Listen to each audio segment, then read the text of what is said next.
Well, hello, Bill, again. Well, good afternoon, Don. Good day to you. Good day to you. It's been a good day. It has been. It's been a very busy day. Buster Talents joined us again today, but he's been away a couple of weeks, but we're glad to have him back. Buster. Making my glorious return to the front porch today. We'll get back about where you've been in just a bit. Heck yeah. Well, what have I missed the past few weeks up here? Because y'all have been on my mind. You were always on my mind. You and your ciders, Bill, Don, you and your dobro. I've missed it. And I'm back. Well, you should have been here earlier today. We were in full swing this morning. It was great. We had I think it's one of the busiest days I've had. Busy day, and we had a really good picking session this morning. Had our core group here mainly today, Right. and played for several hours. It was good. Yeah. It's finally become summertime though, Buster. Since you've been gone, it was part of that time was breezy and cool and low humidity, and the last day or so, and today in particular, it's in the 90s and the humidity's up, and it's summertime in Georgia. Summertime. That's what I was told before I came back from Maine. I was talking to some friends, and they're like, you better be ready to bust off the dust off your swim trunks when you get back, because it's been in the mid to upper 90s. It's going to be that way all this next week, too. Good. Yeah, I think we had some Floridians here this weekend trying to beat the heat that have decided to go back home. Yeah. We had a lot of Floridians today. I mean, a tremendous number of them. I wouldn't begin to count, but South Carolinians a lot of those were here today. And several other countries, as we always have people from all over the world. So it's an amazing place. What four corners of the globe have people showed up from today? This very day, we had England. Yesterday we had several people from England. We had some people from England today. We had people from Germany today. We didn't have India. We had India early this morning. Wow. And in summertime, I guess it's the rainy season or something in India. Because I asked this fellow, I said, last summer we had a lot of people from India here. And he said, well, they're getting away from the weather there. So they're vacationing here. And so, of course, a lot of them dress in their Indian attire, which is hot.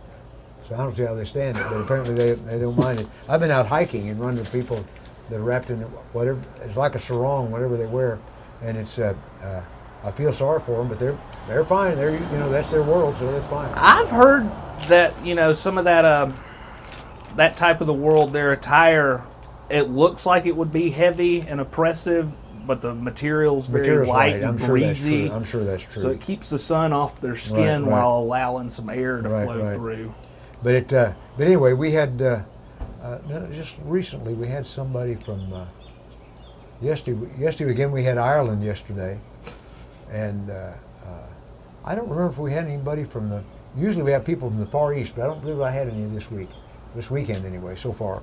But anyway, the point is that over the next few days and next few weeks, like it has been all year long, every continent and more countries. I need to start writing the countries down as they tell me, because I know how many. I know every state in the union have been here.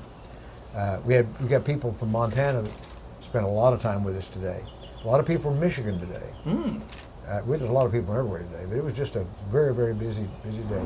Well, you mentioned that it's been very bright and hot and sunny the past few days down here in Saltee. I wish I could say the same about my past few days, because every day that I was up in Maine, it rained. Every day. What was the temperature? Never got above the mid-70s. Took swim trunks up there, and for what? Stand out in the rain. Oh, yeah, well. It wasn't all bad, though. All the hype that I've heard about lobster, the Maine lobster lived up to it. Good. Very good. It felt also nice to be somewhere where I didn't have the most ridiculous accent in the room or the given space, because they sound even goofier than I do. They got a mixture of a Cockney and I don't know what else, British almost in some respects. But now what took you up there? I've got a buddy from high school that moved up there about 2 or 3 years ago, he met him a lady out on the road, and that's where she lives, and that's where he lives now. And I went and hung out with those two for a little bit, and it was nice. I finally checked it off my list, but probably won't go back up there until I've never been to wedding. Maine. I've never been way up there in New Hampshire and Vermont. I've been about as far as north up in that part of it. I've been to a lot of places in the world, but just never up there. New York is about as far north. Now, Don, didn't some of your sheep come from Maine? Well, their bloodlines came from Maine. If you don't know, if you're listening, I raise sheep. They're for meat production, but the breed is Katahdin, and originated in Maine in the early 50s. And they were the breed was developed there to. They're a hair sheep, which means they do not have wool. They do not have to be shorn, sheared, depending on what side of the tracks you come from. But they also have a lower fat content because of the lack of the wool. So the meat is a cleaner and more tasty meat. But yeah, they came from Maine. They've now been spread out through the country, through the United States and foreign countries as well. But they've adapted pretty much everywhere, including North Georgia. And they're not everywhere you look around here, but they're not uncommon either. And there's more demand for than there is production. So a lot of the sheep, the meat has to be brought in from other states. Now, I'm just curious. I don't want to spend too much time on it, but what article did you read that led you to be like, I'm going to get into the sheep game? Well, There had to be that that's a good question. I have a friend, his name is Red Morgan, and he's a local here, and he had been in the sheep business for a few years, and I was getting ready to revitalize my farm. I'd let it kind of go dormant for a number of years while I was off doing non-farming kind of activities, and I was tired of cutting the grass, and I said, I got to get some animals out here to eat this grass. That seems like a lot more productive situation. So I was building fences and barns and things that you get ready to do that, and was going to get some cows and did. And Red is a good friend of mine, and he said, you don't want to mess with those cows. You want to do sheep, and let me get you some sheep, and let's give that a try. And so this is about our fourth season, fourth year of raising lambs and selling them off, and so I now have cattle and sheep, and that's been a little bit of a challenge because I tried to make everything work. The same equipment, the same fencing, the same buildings work for the cows as the sheep. Well, if you haven't noticed, there's a bit of a size difference in the two, and it's hard to get a one-size-fits-all. I think we need to have a nativity scene over at your place sometime, right there. We could have an Got authentic. the cows and sheep. And you got some llamas too, don't you? Got some llamas too. We could bring one. I don't think they had llamas in the. I don't know if they did or not. They had camels. Well, They're yeah. close, Yeah. close kin. They're both number one and ugly. Yeah, they're gonna say both means. I'll get it. Well, beef and sheep, which one's more difficult to take care of? Definitely, the sheep take more attention. That's why you have a shepherd. Is that somebody's got to watch over them, because if they can get into trouble, they will. Don's out there with his robe and his shepherd's staff. I haven't got a robe yet or a staff, but Last week we talked a lot about Israel, and that's one thing you have to stop. If the sheep are going to cross from one pasture to another, I don't care who it is. The sheep have the right of way, and you stop and you let the guy go across, and then one sheep or two will go back the wrong direction. They have to go back and get them. I guess they're pretty dumb animals, I guess. they're not the brightest, but they're not totally dumb. We had to move ours as they went into lambing season this year. The spring had to move them because we had coyote problems, and I've got them in basically witness protection program and they've all had their babies, and they're all doing well, but they're not actually there. So I miss them. But they'll be coming back soon. Well, how long until we can see haggis on the menu up here at the old Salty I store? don't know. We have to work on that, I guess. Well, Bill, you were mentioning before we went live that you had some history facts for us, or some trivia. Yeah, just kind of, I think that's interesting, because I'm always fascinated at the age of our store. I mean, it blows my mind when I realize, we're one little bubble in the world, but so much was going on around us. For example, let me ask you, the Great Chicago Fire, did it happen before the store was built or after the store was built? I'm going with after. There's old Larry's cow. Remember that story? I think it happened before. That seems like a mid-1800s sort of thing. Well, to be very honest, it happened in 1871, the year before the store was built. Now, because it means they were probably getting ready to build a store by then anyway. But anyway, all right. Now there's another. Any of y'all ever been up to Chicago? Oh, a lot of times. What do y'all think of it up there? I'm glad I'm in Saltee. Heck yeah. All right. After spending a couple of days out of Georgia, I'm always happy to be My back oldest in son Salty. graduated from Great Lakes in the Navy, and we spent some time up there. And I used to fly through O'Hare Airport. It was either O'Hare or Atlanta. When I was on the road in music, I was in and out of that airport. You could blindfold me and I could find my way around. The old airport, not the new one. All right. When Alexander Graham Bell said, "Watson, I need you," was that before or after the store was built? I'm going to assume IBM came after the Salty store, and they're the ones that do Watson. I don't know. I'm going to say after. What do you think, Don? I'll go with it before. Man. Well, it is after.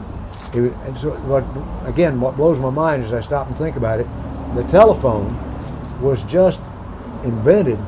The store was already in existence. Now, how about Edison's light bulb?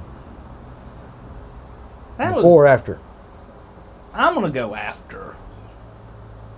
I'm going with Buster on that one. Professor Bill? You're right. And it was in 76, I believe, as well. And what's interesting, that brings up, how did they light the old Saltee store back then? Lanterns? Lanterns and oil lamps. That would be my guess, too. That or candles. Yeah, I mean, probably There is so. candle making molds in there, so Now, you mentioned the telephone and the light bulb and electricity. Right, right. When would those two pieces of technology first started popping up at the old Salty store? Because I don't picture this place as being on the cutting edge of early adoption of technology. Probably had to be around 5 or 10 years. So I don't have a clue. I don't really have an answer for you, Buster, but there are a series of phones here in the store from decades apart. That you can see the evolution of the telephone right here on the shelf. As the new one came out, they didn't throw the old one away; they just set it aside. So there's a whole collection. Old phones back in the day didn't have like a rotary dial or numbers on them. they You didn't actually had to handle. pick it up And in you an crank it to occupator. get the electricity activated, I guess what you do. And Crank it. then you'd pick it up and ask the operator to connect you to somebody Yeah, specifically. now, I'm not near as old as this store. Matter of fact, I'm half as old as this Really? store. But yeah, I know I look like it. I'm always asked if I'm Don's dad or if I was, and but that happened again today. But when I was a kid, we had to pick up the phone and talk to the operator, and that was after World War II. And like technology came different places at different times. There's places, I'm told there's places in Appalachia still that people don't even have indoor plumbing. I mean, it's just not even part of their mind, and don't have lighting. And so either they just choose not to, or the technology's not gotten there for whatever reason. So, and that's true certainly around the world. So you know, I would think the Williams family, because they wasn't it Williams family. Yes, sir. Yeah, they. I'm sure they were progressive enough.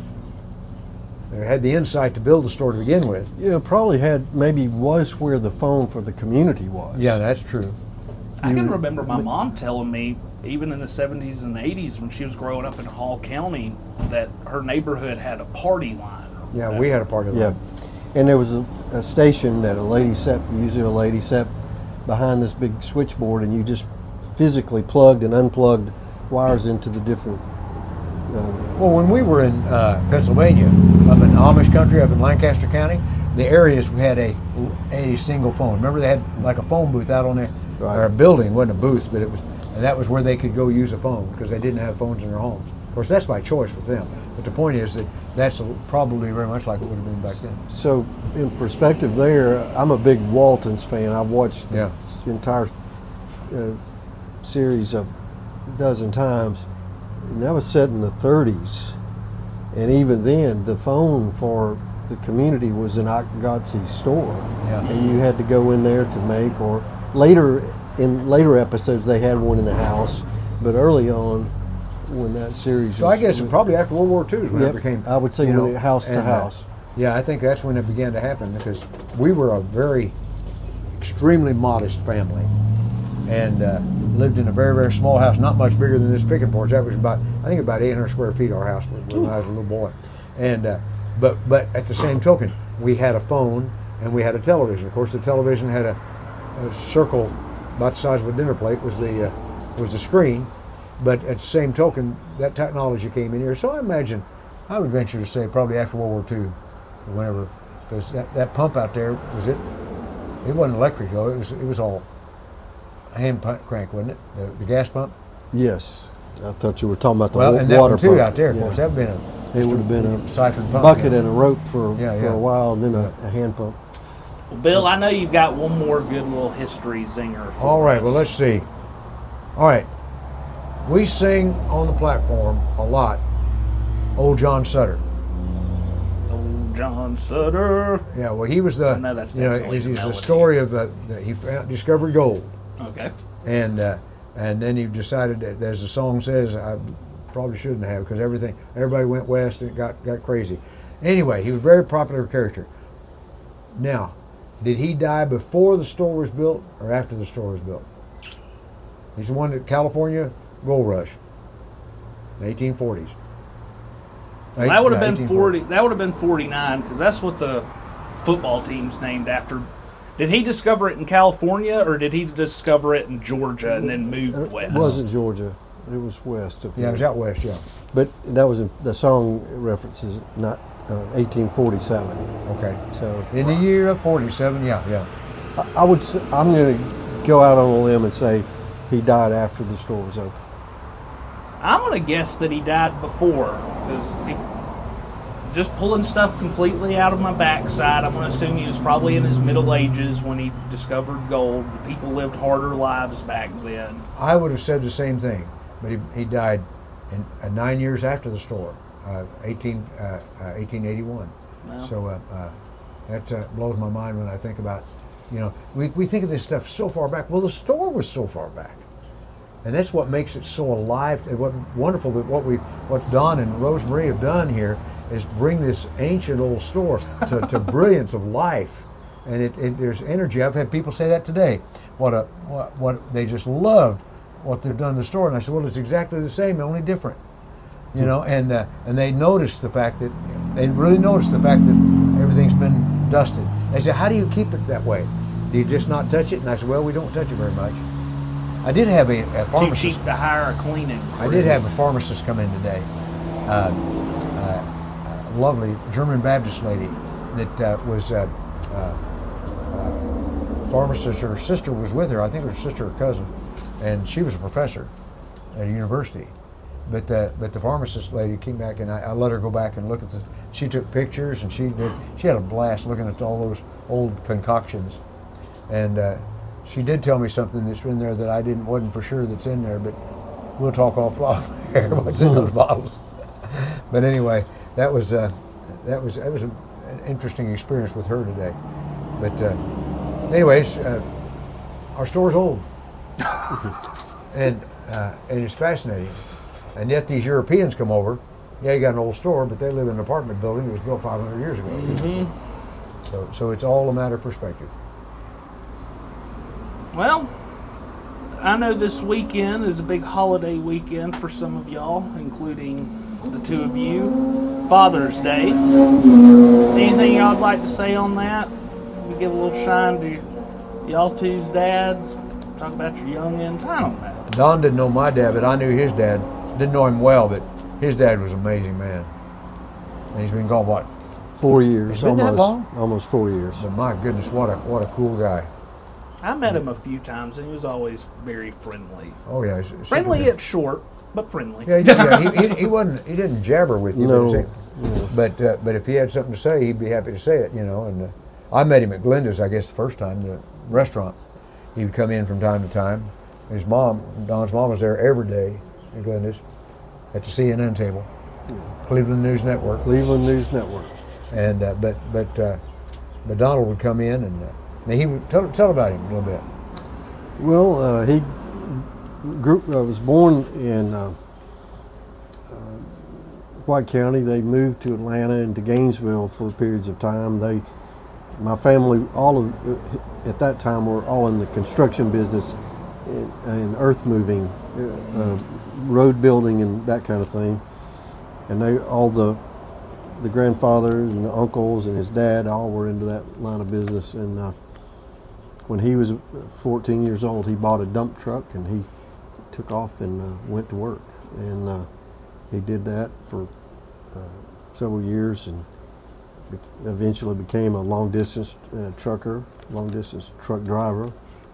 And from there, he started acquiring his own trucks and eventually had a small trucking company that hauled mostly refrigerated products all up and down the East Coast.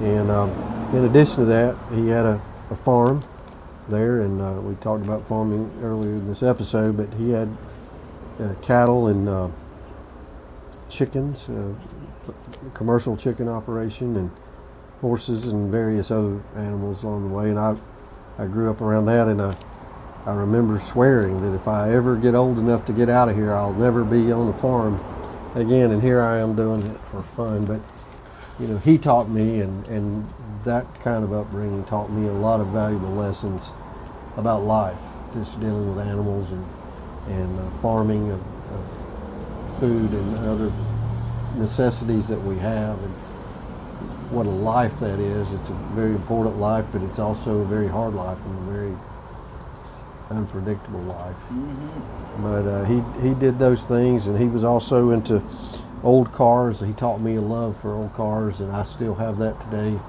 as we've mentioned on some of these episodes before. And he was his favorite car in the whole world was a 1940 Ford. And to him, that was the top of the line, even over a 2024 Lamborghini. The 1940 Ford would be top dog there, but he's been gone about 4 years. He's a good man. I enjoyed getting to know him. My dad, actually, my blood father that actually birthed me left when I was an infant, and so my mother raised me by herself for years. But she was a banker, my mother, and a guy came in for a loan and got Gracie. But he started dating my mother, and I love to talk about him because he treated me so well. When they got married, I think the reason he got married is because he wanted me as a son. I mean, that's the way he treated me my entire life. And so he adopted me, and so I officially adopted me. But he was low-key, kind of like your dad. Quiet. My dad was a barber. He's after the war, and then he owned a hardware store, and just kind of a low-key sort of guy. And occasionally get him singing in the church choir, things like that. I threw him a solo one time, and after that he said, "Don't do that again." But nonetheless, he was a good man, and he raised 4 kids, and I was just a little boy when my mother and he married, and so he's really the only dad I know. He's been gone 35 years or so now, but 88, so that'd be 36 years. And my wife's dad, they both died within a few weeks of each other. My dad died first, and then her dad died. But both of them good men. Both, we talked about it a couple of weeks ago. They both served during World War II, and so they got good. And then I've got 2 sons that are great dads, and so I'm proud of the dads in my family. And God's been good to me all these years. So I'm glad I can be the father of some very fine young men and grandfather of some very fine young men. So, of course, I'm the old guy, on the counter, I love it when an old person comes in, actually older than me. That makes it nice when I'm in there. But yeah, we look forward to honoring the fathers on Father's Day tomorrow. Well, I hope my mom and dad, they're up in Tennessee. I hope my dad is having a fun weekend up there with her. I'm sure sure it could be going a little better, but my dad, kind of a jovial spirit, tried to be the life of the party. Attempted to teach me how to work on cars and to be a mechanic, but I never got past the hand me this tool lesson. I never got past that. But I'm good with a weed eater and a lawnmower, and that's all because old Dink. And teach me a thing or two about how to pick up a lady. But so. Oh, okay. One of the things I never thought about it until years later, but called about cars. My dad liked cars. And I didn't think about it, but he bought a new car about every 18 months. I didn't even think about it at the time. I just thought that's what you did. And so, and then when I was graduating from high school, 1965, he bought a 65 SS Super Sport. And here I am, 17 years old, and I got a Super Sport, and he let me drive it pretty much as we want. Dorothy and I dated in that thing, and a lot of stories about that, but nonetheless, those are good dads, good memories, and I think it's good for us all week long. And you guys that your dads are still around, give them a holler, talk to them, and think back about the wonderful things that they experienced. Some people had bad experiences with dads, and that's just the way it is. But years and years later, I got to meet my birth father, and that was a weird experience, but found out I had other siblings and things like that. But nonetheless, he kind of resolved whatever differences he had at that point. So he went to glory feeling pretty good about our relationship. So that was kind of cool. But I was a grown man when that happened. But nonetheless, I hope you'll take time to just thank God for your dad and all the good things that happened as a result of it. Yeah. Well, I want to thank y'all for having me on the podcast again this week. Glad to have you back. Fantastic. Well, I'm Buster. That's Bill. That's Don. We'll see y'all next week on the Front Porch Podcast. Goodbye now. Take care.